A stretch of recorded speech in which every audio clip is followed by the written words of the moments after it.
Montebelluna non può essere la capitale della cultura italiana per il 2018, dopo che il suo sindaco ha sfilato con lo striscione della vergogna a Volpago del Montello.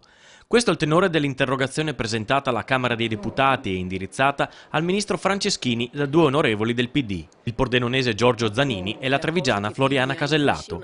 E se per il primo è proprio la posizione sui migranti a rendere incompatibile sindaco e città con il concetto di cultura, per l'ex sindaco di Macerata il senso dell'interrogazione è un po' diverso. È uno strumento, questa interrogazione, per capire con quali criteri sia stata lasciata da parte Vittorio Veneto e si sia scelta Montebelluna. Vorrei capire soprattutto questo, perché ritengo che dal punto di vista culturale, almeno per l'idea che ho io, avesse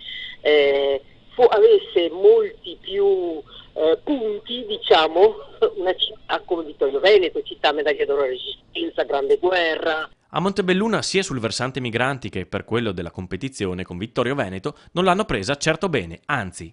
È un'azione meschina e vergognosa, perché per una polemica politica di tipo personalistico si sacrifica una città e un territorio intero. Un'interrogazione che arriva proprio mentre la Commissione a Roma deve decidere su 10 città finaliste per il titolo di capitale della cultura. Quello che mi conforta è sapere che c'è una commissione forte, autorevole e del tutto indipendente. Sindaco che attacca pesantemente il Partito Democratico al governo di Vittorio Veneto, che nella competizione ha dovuto lasciare il passo a Montebelluna. Per quanto riguarda poi la posizione dell'onorevole Zanin, non mi conosce, non sa nemmeno che ho dato la mia disponibilità a cogliere i profughi veri.